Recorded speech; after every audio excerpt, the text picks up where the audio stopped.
우리 하나님의 말씀 보겠습니다.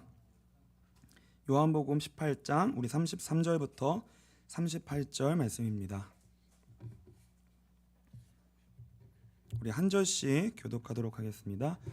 요한복음 18장 33절부터 우리 38절 말씀입니다. 우리 제가 먼저 읽겠습니다. 이에 빌라도가 다시 관정에 들어가 예수를 불러 이르되 내가 유대인의 왕이냐?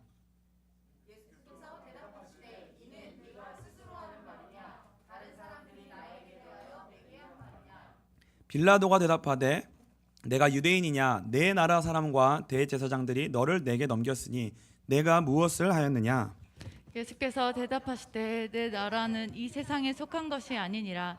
만일 내 나라가 이 세상에 속한 것이었더라면 내 종들이 넘겨주지 않게 하였으리라. 이제 내 나라는 여기에 속한 것이 아니니라. 빌라도가 이르되 그러면 내가 왕이 아니냐? 예수께서 대답하시되 내 말과 같이 내가 왕이니라. 내가 이를 위하여 태어났으며 이를 위하여 세상에 왔나니 곧 진리에 대하여 증언하려 함이로라. 무릇 진리에 속한 자는 내 음성을 듣느니라 하신대. 빌라도가 이르되 진리가 무엇이냐 하더라. 아멘. 아멘. 진리란 무엇인가라는 제목으로 오늘 하나님의 말씀 나누도록 하겠습니다.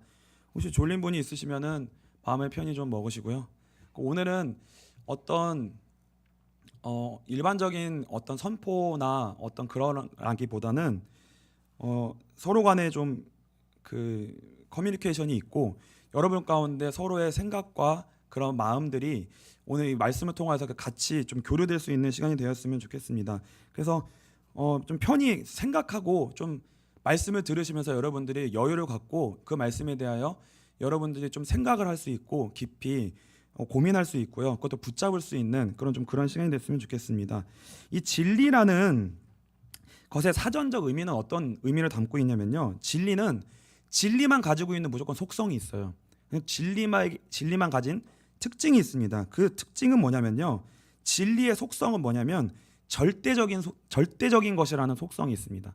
그래서 그 진리라는 것 앞에서는 그건 진리라는 것이 딱 있는 순간 그 진리 앞에서는 그 어떤 것도 그 앞에 이것이 거짓이고 그 앞에 조건이 달고 어떤 제약이 걸리고 이런 게 없어요. 진리 앞에서는요.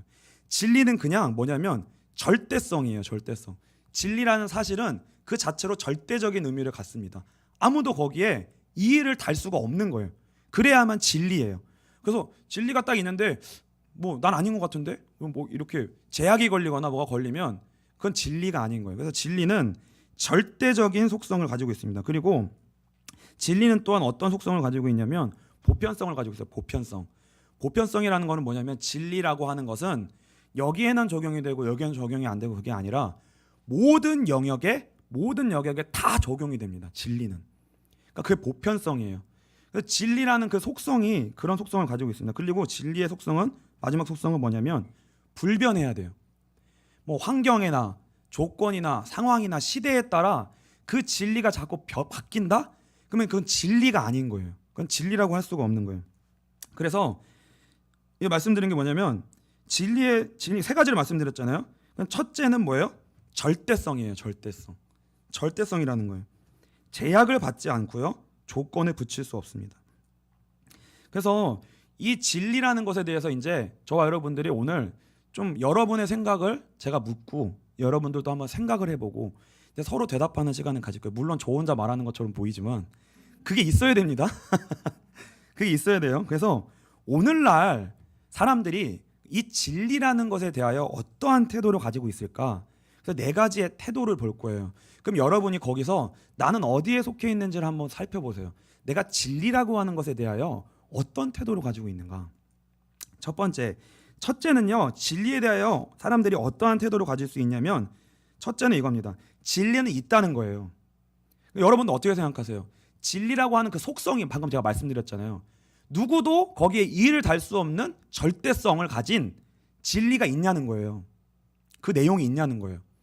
그리고 모든 것에 적용될 수 있는 보편성을 가진 진리가 있냐는 거예요. 그리고 변하지 않는 절대로 속성이 있냐는 거예요.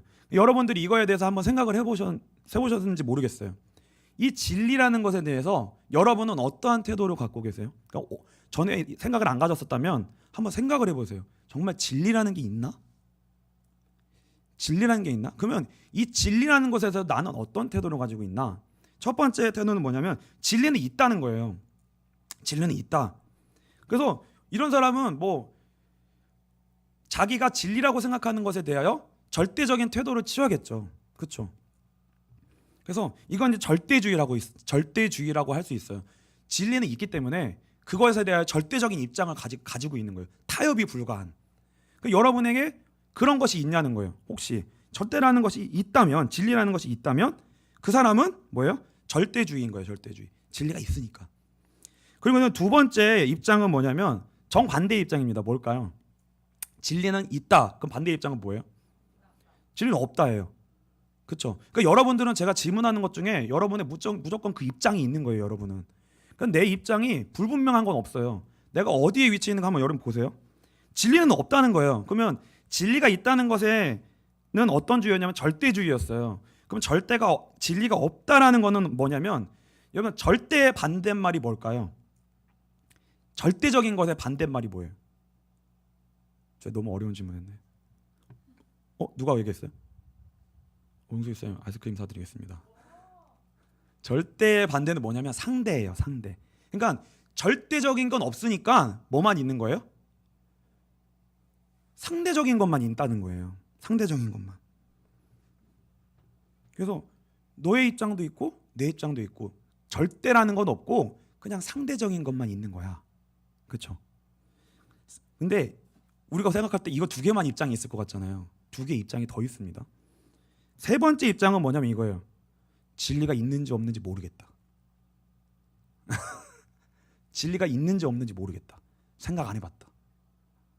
근데 이게 뭐냐면 어려운 말로는 이게 어떤 의미냐면 불가지론의 입장이에요. 불가지론이라는 게 뭐냐면 내 진리라는 거는 내 감각과 내 경험과 그걸 벗어나 있으니까 진리에 속한 그런 거는 내가 알려고 해도 알 수 없는 영역에 있으니까 나는 내가 알려고 해도 그거를 찾을 수가 없어서 잘 모르겠다는 거예요. 그래서 있는지 없는지 나는 잘 모르겠다. 그러니까 쉽게 얘기하면 여러분 하나님 있는지 없는지 모르겠다고 하는 사람이 있죠. 그러니까 분명하게 있다고 하는 사람이 있고 신이 없다고 하는 사람이 있고 난 있는지 없는지 모르겠어 라고 하는 사람이 있어요. 그러니까 그 입장도 있는 거예요. 그게 불가지론입니다. 마지막 입장이 있어요. 마지막 입장은 뭐냐면 실용주의입니다. 실용주의가 뭐냐면 진리가 있든지 없든지 나랑 상관없다는 거예요. 그게 무슨 나랑 상관이 있냐는 거예요. 그게 내 인생에 무슨 하나의 영향이 있냐는 거예요. 그 진리가 있으면 어떻고 있으면 그게 내 인생에 지금 내가 돈이 없고 승진을 해야 되고 이렇게 해야 되는데 그 진리가 있고 없는 거랑 그게 내 인생에 무슨 상관이 있어요. 진리가 있어도 심지어는 모든 사람들이 다 인정할 만한 어떤 대단한 무슨 발견이 있어요. 진리를 발견했어요. 근데 그게 내 인생에 무슨 상관이 있냐는 거예요. 아무 나랑 상관이 없다는 거예요. 내 인생은 하나도 안 달라질 거라는 거예요. 여러분들은 정확한 입장이 있으세요? 아니면 여러 개가 다 있는 것 같으세요? 네 개 입장 중에서 여러분의 입장이 뭔가 한번 생각해 보세요. 근데 이게 왜 중요하냐면요, 진리에 대한 여러분의 태도는 분명히 네 가지 중에 하나예요. 그리고 뭐 많으면 두 개 정도로 가질 수가 있을 거예요, 아마.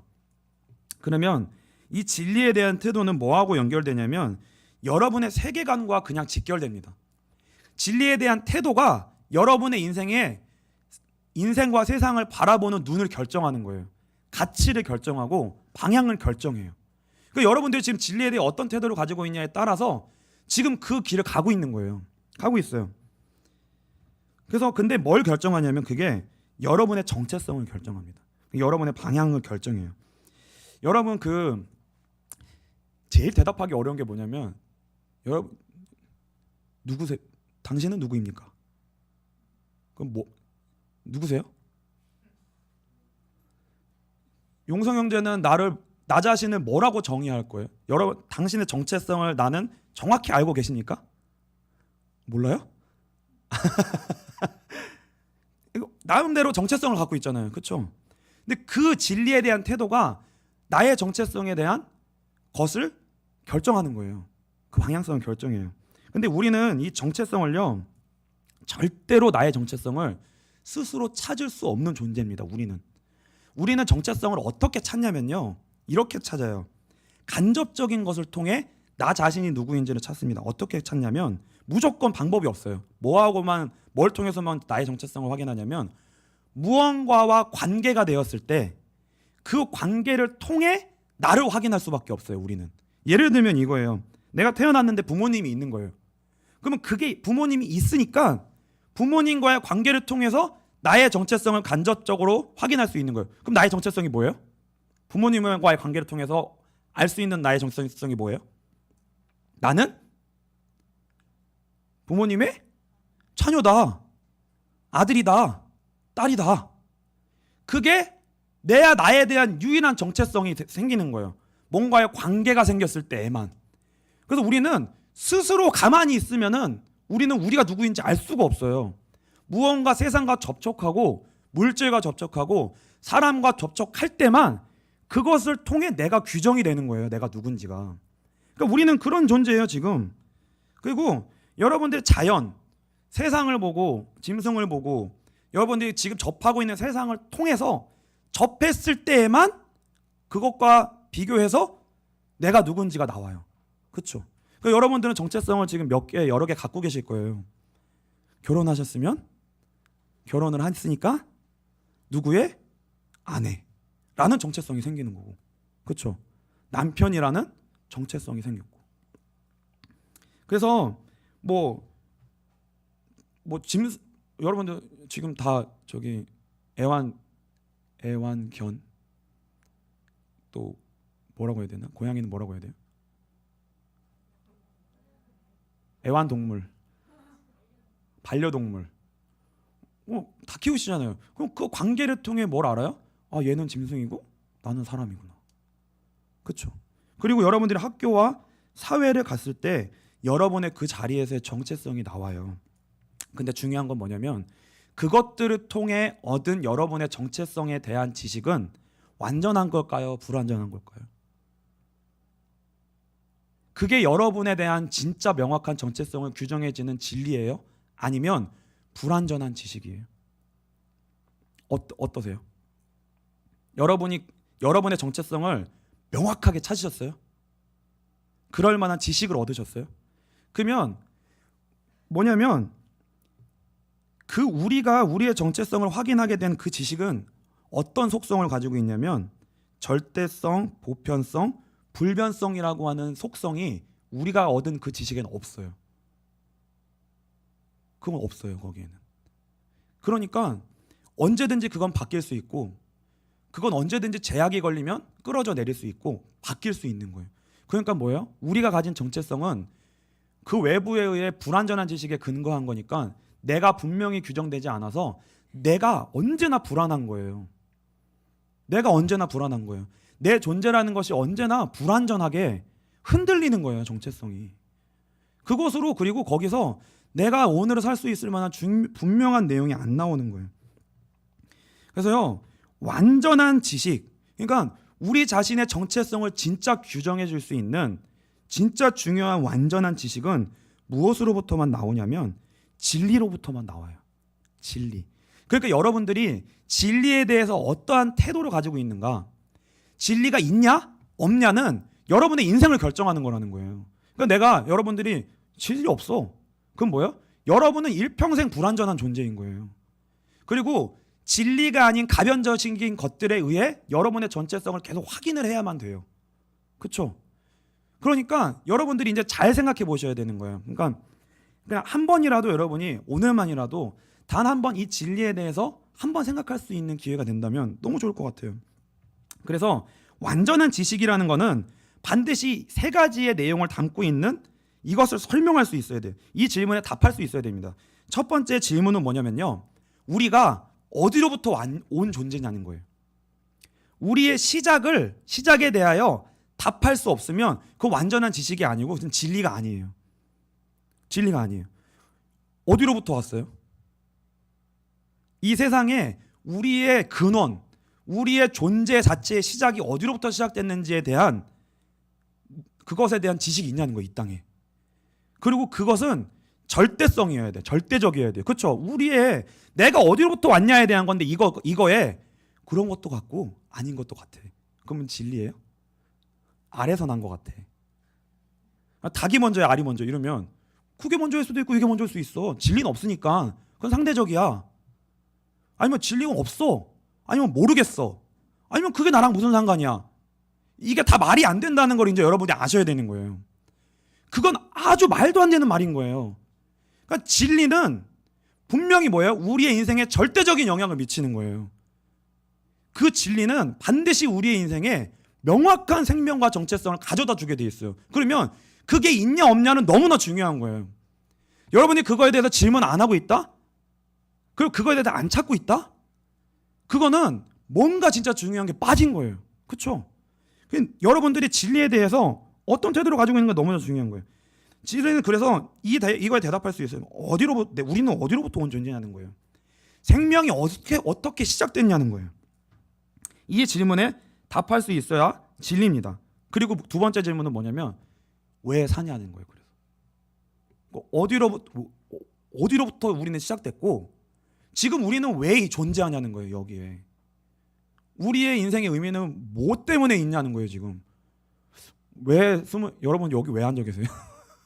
어떻게 하다 지금 여기 와 계셨어요? 와 계세요? 어? 잘 얕자? 이게 머리채 잡고 끌려왔다는 얘기잖아 지금. 그러니까 뭔가는 설명할 수 없지만 무언가에 지금 설명할 수 없지만 끌려와 앉아 있는 거예요. 그렇죠? 아니, 끌려와 앉아 있는 거 맞아요? 왜 자발적으로 오신 분도 있을 수 있잖아요.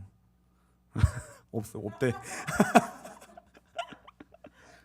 그럼 왜 우리가 지금 여기 지금 있냐는 거, 존재하는 거, 이 땅에 내가 지금 왜 숨쉬고 있냐는 거예요.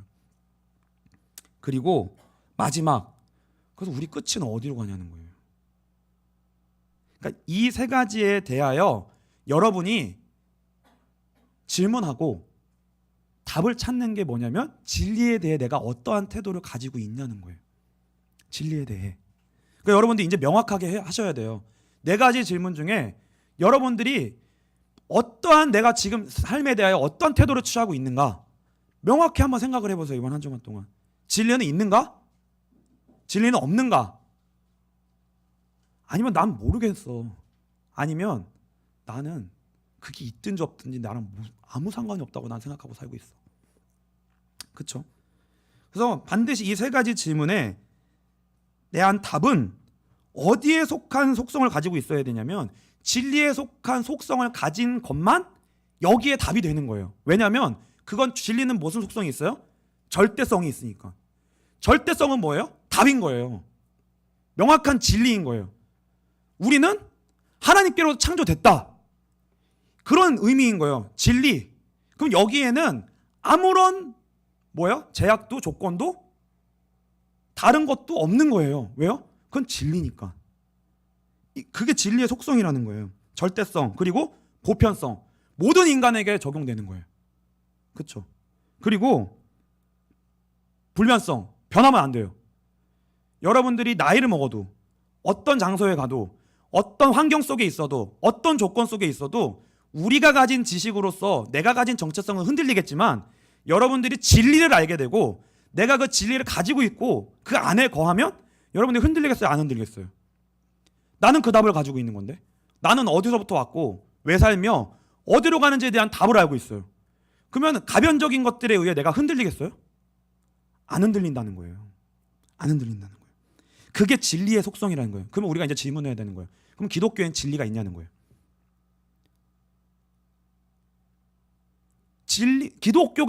기독교는 진리가 있냐는 거예요.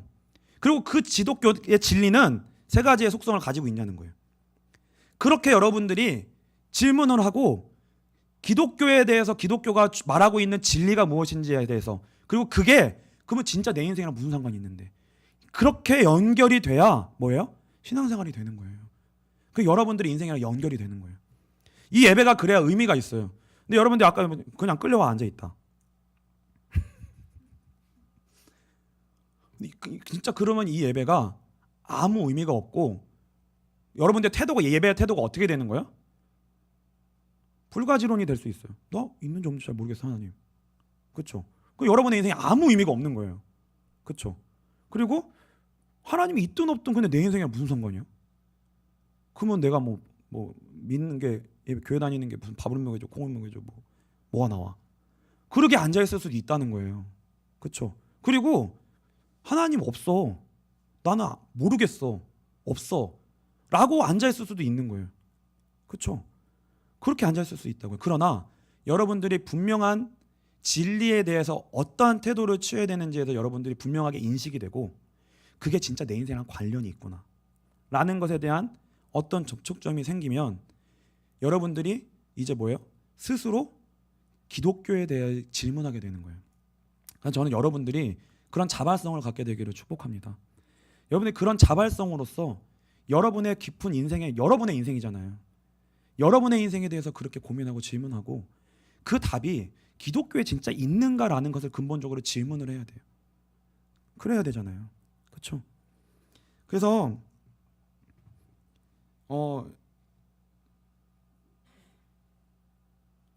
제가 이미 다음에 있는 얘기를 먼저 해버렸네. 그래도 원고대로 할게요. 다시 한번 여러분에게 질문하겠습니다. 진리에 대해 여러분들은 진짜 어떤 태도를 취하고 계십니까? 잘 한번 한 주간 동안 생각해 보셨으면 좋겠어요. 그래서 지금 우리가 살고 있는 시대를 뭐라고 얘기하냐면 포스트 모더니즘 시대라고 얘기합니다. 그러니까 쉽게 말하면 한글로 얘기하면 근대죠. 그러니까 현대죠. 현대에 이제 가까운 그 시대를 말하는 건데 이 포스트 모더니즘에 이 시대적 특징이 있어요. 이 시대를 살아가는 사람들의 시대적 정신이 있어요. 정신. 여러분들이 만나고 있는 모든 사람들이 가지고 있는 보편화된 특징이 있습니다. 이 시대의 흐름이. 사조가 있어요. 사조가. 여러분의 회사에 가고 학교에 가고 있는 흐름이에요. 그 흐름이 뭐냐면 이거예요. 이 포스트 모더니즘의 특징은 절대적인 건 없다는 거예요. 쉽게 말하면 진리는 없다는 거예요. 그러면 뭐만 있다는 거예요? 입장이 어떤 입장인 거예요? 상대주의인 거예요. 상대주의.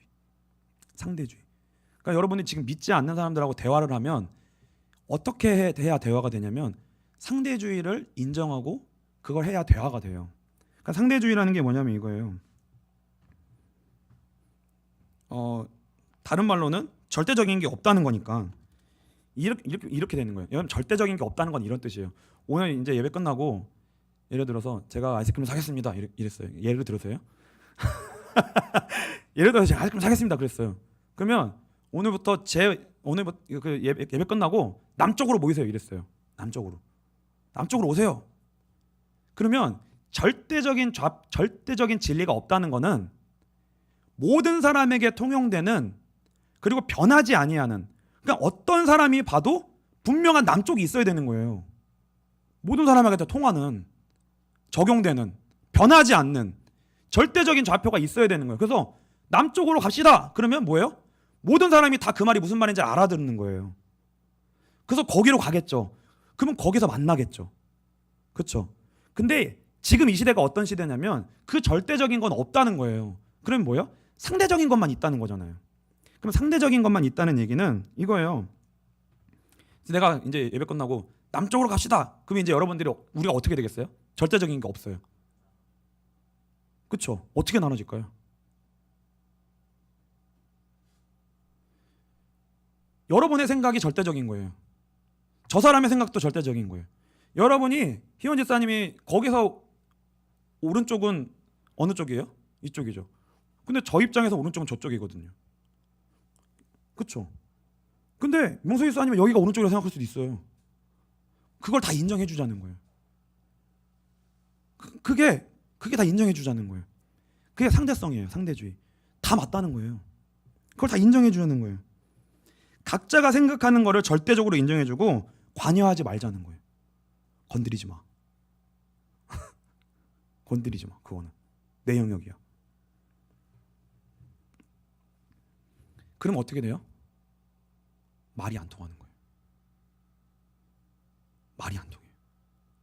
우리 여러분 제일 답답한 게 뭐예요? 말이 통하세요? 여러분의 인간관계 속에 말이 통하세요? 솔직히 말해 말이 통하세요? 말이 통하는 사람이 진짜 얼마나 되세요? 속이 정말 시원했던 적이 있으세요? 관계 속에서? 진짜 답답하죠. 답답하지 않으세요?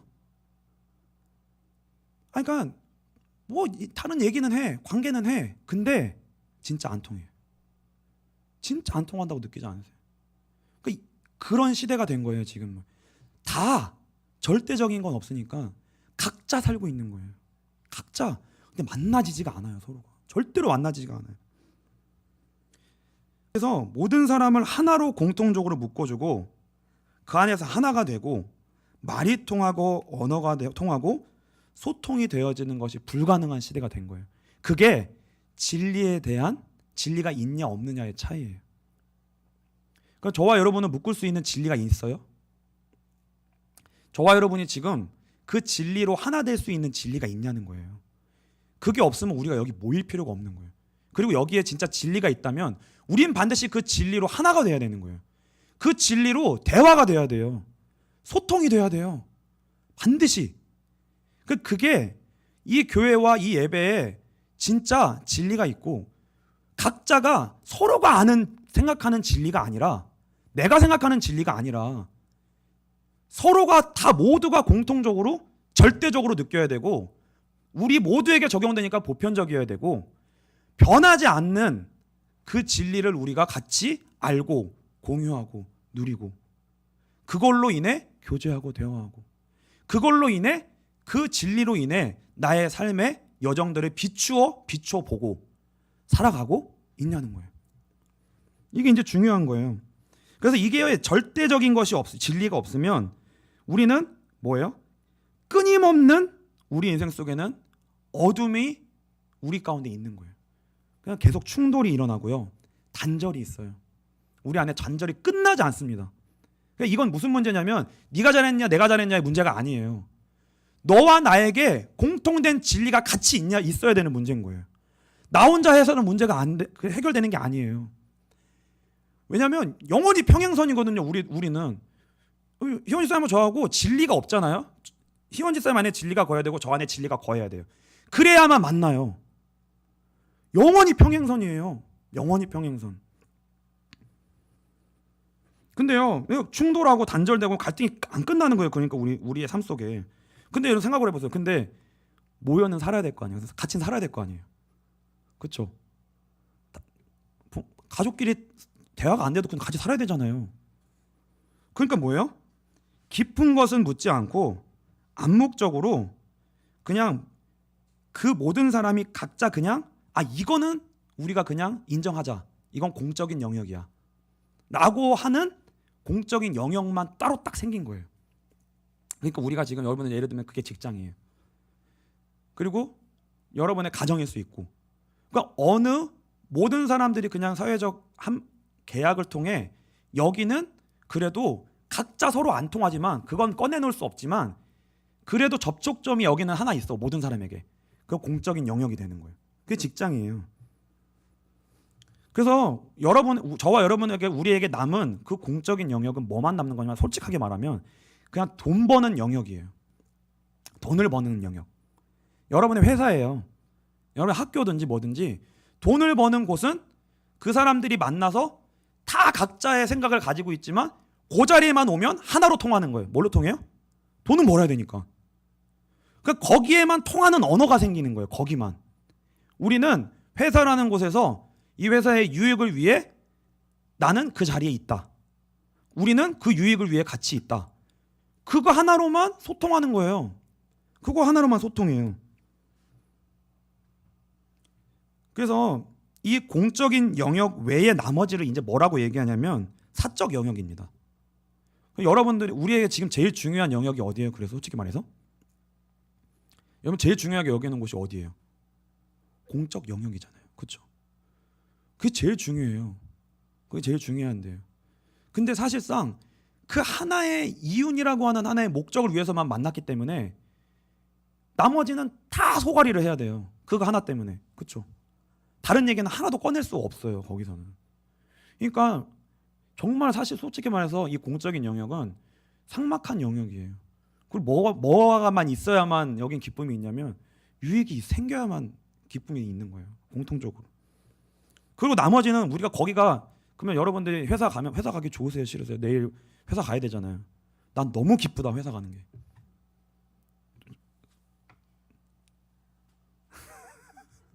나는 그 사람들하고 만나서 공적 영역 가는 게 난 너무 행복하다. 난 거기에 그게 난 행복해. 난 그 존재 이유다. 거기만 가면 나는 에너지가 막 넘친다. 있으세요? 거꾸로잖아요, 솔직히 말해서. 그렇죠? 스트레스고 싫고 견뎌야 되고 참아야 되고 소통이 안 되고 그 힘든 일을 대부분의 시간을 거기서 보내는 거예요. 그렇죠? 싫지만 해야 되는 거예요. 근데 교제도 뭐예요? 여러분 교제 거기서 깊은 교제 하시는 분 있어요? 직장에서? 아니면 내가 진짜 돈 벌어야 되니까 내가 참지, 이거 딱 끝나면 나는 다시 안 봐. 난 진짜 다시 안 봐, 나는 진짜. 그리고 내가 정말 경제에서 자유만 할 수 있다면 얼굴에다가 쌍판대기에다가 진짜 정말 모든 해주고 싶은 쌍욕을 다 해주고, 다 쌓여 있잖아요. 그거 해주고 나 때려친다. 그렇잖아요. 그러니까 우리한테 필요한 게 뭐냐면 24시간 중에 대부분의 시간은 거기서 소모하고 힘들게 보내다가, 그러니까 뭐야? 이윤이라고 하는 것 하나에 목매면서 참으면서 살다가 여러분의 아주 짧은 시간 동안에 여러분의 사적 영역으로 들어오는 거예요. 그러니까 여러분은 뭐 하고 싶어요? 집에 오면? 뭐 하고 싶으세요? 진짜 하고 싶은, 내가 하고 싶은 참았는데 내가 혼자 있으면 그걸 하면 숨이 트여지고 하고 숨을 쉬어야 되는 사적 영역이 있잖아요. 그 사적 영역이 뭐예요? 다 있죠. 그렇죠? 다 있는 거예요. 근데 그게 뭐예요? 그때 나는 책을 보면 좋고 음악을 들으면 좋고, 근데 그런 사적인 영역의 아주 한 부분에 사실상 오늘날 뭐가 위치하고 있는 거냐면 종교가 위치하고 있는 거예요. 종교가 그 바닥에. 그러니까 여러분이 진리에 대해서 어떤 태도를 가지고 있냐에 따라 여러분은 이 예배가 그 사적 영역의 그냥 하나에 속한 거예요. 근데 이 예배를 오는 것도 마치 여러분은 스스로 공적 영역인 것처럼 느낄 수도 있어요. 가야 되니까. 그래야 그래도 가정생활을 유지하니까. 여기 가야, 교회를 가야 그나마 내 속에 있는 건 그냥 아무도 꺼내놓지 않고 다 그대로 있는데, 회사 다니듯이 교회 나는 가야 뭐가 유지되니까 가 앉아 있는 거예요. 교회마저도 여러분에게 공적 영역이 될 수가 있어요. 여러분의 진리를 모르면, 진리에 대한 태도를 명확하게 취하고 있지 못하면, 그리고 이곳에서 진리를 얻지 못하면 이곳도 힘든 곳이 되는 거예요. 여기서도 여러분은 안 통하고요. 여러분 여기 와서도 회사 다니는 것처럼 관계해야 되는 거예요. 여기서도 참아야 돼요. 안 통해요, 얘기하는데. 그러면 여긴 교회가 아닌 거예요. 그러면 여긴 그냥 사회의 공적 영역일 뿐인 거죠. 여기서도 안 통하는데 뭐. 그게. 그리고 근데 교회 오는 게 이거 기호 죄송해요. 내가 좋아하는 사적 영역의 하나로서 그냥 올 수도 있는 거예요. 그러면 그건 다 뭐냐면 진리랑 상관이 없는 거죠. 그렇죠? 그러면 이 예배는 여러분의 삶의 자리에 갔을 때 아무런 영향을 못 끼쳐요. 그게 뭐예요? 이것 따로 그것 따로. 여기 있는 거랑 거기 삶에 있는 거랑 아무 관계가 없어요. 그게 기독교의 지금 실체예요. 그러니까 기독교가 여러분 뭐 어디 멀리 뭐 딴 데 있으세요? 저와 여러분이 기독교잖아요. 여러분 예수 믿잖아요. 그러니까 여러분이 기독교를 진리를 어떻게 생각하고 있느냐, 어떻게 지금 여러분의 삶이 실제 어떤가, 그게 기독교인 거예요. 그럼 실제 기독교가 지금 어떤 위치에 있는 거예요? 그냥 사람의 사적 영역의 기호 중에 하나로 와 있어요. 기호 중에 하나로. 그리고 지금은 더 어떤 시대냐면 기호도 아니에요. 그것도 좀 가치가 있고 재미가 있어야 교회로 오는 거지. 그것도 아니고 억지로 와 앉아 있는 거예요. 그 정도로 기독교가 실제 위치가 거기에 위치해 있는 거예요. 그래서 여러분들이 진짜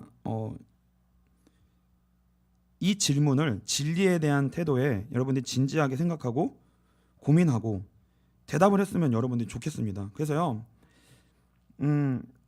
그게 없으면 우리가 신앙생활 하는 거는 말 그대로 그냥 종교생활이 되고, 여러분들이 신앙생활을 하면서 바랄 수 있는 거는 한 가지밖에 없는 거예요. 그냥 내가 돈 잘 버는 거예요. 내가 하고 있는 공적 영역에 열매가 맺히는 거예요. 그거 외에는 소망이 없어요. 다른 소망이 없어요. 교회 다니면서 여러분들 바랄 게 그거밖에 없다고요. 내 공적 영역에서 일이 잘 됐으면 좋겠다. 그게 풀렸으면 좋겠다. 저 사람이 좀 내가 없어졌으면 좋겠다. 아니면 내가 좀 높아졌으면 좋겠던가. 그렇죠? 돌파구가 그거 외에는 없다고 느껴지는 거예요. 근데 여러분들 진리가 진짜 있다라고 여러분들 생각하잖아요. 진리가 진짜 있잖아요. 기독교 안에 진짜 진리가 있잖아요. 그러면 진리는 여러분의 인생의 모든 영역에 다 영향을 미치게 됩니다.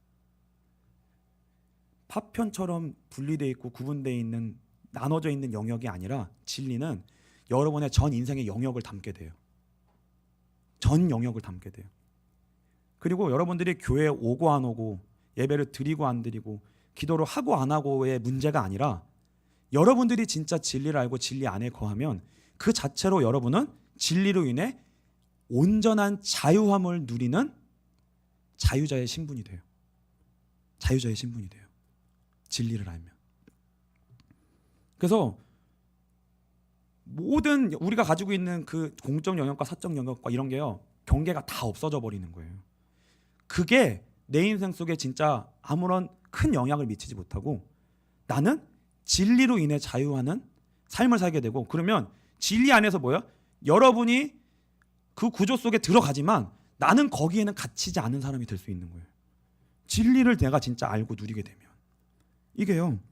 그래서 여러분이 그거에 대해 진짜 진지하게 고민하고 대답할 수 있는 신앙이 됐으면 좋겠습니다. 요한복음 14장 6절입니다. 이제 이거 조금 하려고 이제 사실 서론은 많이 긴 건데 같이 읽겠습니다. 예수께서 이르시되 내가 곧 길이요 진리요 생명이니 나로 말미암지 않고는 아버지께로 올 자가 없느니라. 예수님이 진리라고 말씀하시고 하시는 거예요. 성경은 예수님이 진리래요. 내가 곧 길이고 진리고 생명이래요. 그러니까 예수님께 뭐가 있냐면 나의 진짜 정체성에 대한 답이 있고, 그 예수님을 내가 진짜 만나면 예수님을 통해, 예수님과의 관계를 통해서 얻는 지식은 진리라는 거예요. 그 진리만 나를 자유케 한다는 거예요. 그러니까 여러분들이 그 진리를 이 빛과 소금 교회에 와서 진리를 찾고 진리를 만나고 진리 안에 거하게 되는 그 구원의 은혜가 여러분들 있게 되시고 주님으로 축복합니다. 그것 때문에 여기 와야 되는 거예요. 다른 이유는 없어요. 이 교회는 다른 걸 여러분들에게 채워줄 수 있는 곳이 아니에요. 그 어떤 것도 여러분의 인생에 절대적인 위치를 절대적인 것이 될 수 없어요. 어떤 것도. 이 교회가 여러분에게 어떤 걸 가지고 이 교회가 여러분에게 절대성을 가질 수 있겠어요. 여기에 뭐 청년분인데 여기에 진짜 자매들과 청년들이 많아가지고 여기 오면 연애할 수 있고 결혼할 수 있대. 올 수는 있겠죠. 근데 교회는 절대성이 없는 거예요. 그럼 여러분은 언제든지 왔다 갔다 할 수 있는 곳이고, 예수는 언제든지 여러분이 그냥 짓밟히고, 여기는 진리가, 교회는 여러분에게 절대적 영향을 전혀 미칠 수 없는 곳이에요. 그런데 이 교회가 정말 여러분에게 진리를 알려주고 여러분이 진리를 만난다. 그러면 그 진리는 충분하게 되어 있습니다. 그걸로 여러분의 인생에 다른 거 더 이상 필요 없어요. 진리면 충분해요. 진리로 된다고요. 그러니까 다른 걸로 여러분에게 도움을 줄 수가 없어요. 근데 이 교회는 아무것도 없는 것처럼 보이지만 진리가 있다. 다 가진 거예요. 그리고 그거는 여러분에게 절대적 영향을 미치게 돼 있어요. 반드시. 그래서 제가 다시 한번 질문해 볼게요. 진리는 존재합니까? 진리는 존재해요? 교회는 진리를 선포하는 곳입니다. 요한복음 8장 32절입니다. 같이 읽겠습니다. 진리를 알지니 진리가 너희를 자유롭게 하리라. 우리가 힘든 건 뭐예요? 진리에 대한 질문을 하지 않고 교회에서 성경을 통해 진리를 아직 못 찾은 거예요. 그러니까 여러분들이 진짜 이런 은혜가 있게 되시길 축복하고요.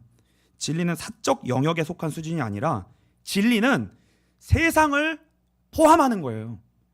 진리는 전 세상을 포함하는 거예요. 진리는 세상을 이끄는 힘이 있는 거예요. 왜요? 절대적이니까. 진리는. 그리고 진리는 보편적이니까 여러분의 모든 영역에 다 영향을 미치게 돼 있습니다. 그러니까 예배 하나로 되게 돼 있다는 거예요. 쉽게 말하면. 근데 이 예배가 진리를 담고 있으면 되는 거예요. 근데 이 예배가 진리가 없다. 이 예배는 여러분의 그냥 찌끄러기에 불과한 거예요. 왜요? 그냥 사적 영역의 하나에 불과하니까. 진리는 어떤 상황과 조건에서도 불변합니다. 그래서 교회는 진리의 기둥에 터예요. 디모데전서 3장 14절부터 16절입니다. 같이 읽겠습니다. 내가 속히 내게 가기를 바라나 이것을 내게 쓰는 것은 만일 내가 지체하면 너로 하여금 하나님의 집에서 어떻게 행하여야 할지를 알게 하려 함이니 이 집은 살아계신 하나님의 교회요 진리의 기둥과 터니라. 그도다. 같이 읽겠습니다. 그도다 경건의 비밀이여 그렇지 않다 하는 이 없도다. 그는 육신으로 나타난 바 되시고 영으로 의롭다 하심을 받으시고 천사들에게 보이시고 만국에서 전파되시고 세상에서 믿음 받으시고 영광 가운데서 올려지셨느니라. 저는 빛과 소금 교회가 그냥 이 불분명한 그냥 그런 둥둥 떠다니는 빛과 소금 교회가 아니에요. 여러분이 빛과 소금 교회잖아요. 여러분이 진짜 교회가 되기를 주님으로 축복합니다. 진리를 만나셔야 되고요. 진리로 우리가 각자 다 절대적인 진리로 만나야만 우리는 하나가 돼요. 그럼 이곳은 하나님의 나라가 되는 거예요. 그래야만. 그게 먼저입니다. 그래야 말이 통하고요. 그래서 교회는 아무것도 아닌 것처럼 보이지만 하나님의 지혜를 담고 있습니다. 우리 마지막으로 성경 구절 두 곳만 읽고 마치도록 하겠습니다. 에베소서 1장 8절로 10절입니다. 같이 읽겠습니다. 이는 그가 모든 지혜와 총명을 우리에게 넘치게 하사 그 뜻의 비밀을 우리에게 알리신 것이요 그의 기뻐하심을 따라 그리스도 안에서 때가 찬 경륜을 위하여 예정하신 것이니 하늘에 있는 것이나 땅에 있는 것이 다 그리스도 안에서 통일되게 하려 하심이라. 에베소서 3장 8절로 12절입니다. 같이 읽겠습니다. 모든 성도 중에 지극히 작은 자보다 더 작은 나에게 이 은혜를 주신 것은 측량할 수 없는 그리스도의 풍성함을 이방인에게 전하게 하시고 영원부터 만물을 창조하신 하나님 속에 감추어졌던 비밀의 경륜이 어떠한 것을 드러내게 하려 하심이라. 이는 이제 교회로 말미암아 하늘에 있는 통치자들과 권세들에게 하나님의 각종 지혜를 알게 하려 하심이니 곧 영원부터 우리 주 그리스도 예수 안에서 예정하신 뜻대로 하신 것이라. 우리가 그 안에서 그를 믿음으로 말미암아 담대함과 확신을 가지고 하나님께 나아감을 얻느니라. 여러분들의 발걸음이 한 번의 예배의 발걸음이 그런 진리 되신 하나님 가운데로 나아갈 수 있는 그런 한 걸음이 되시기를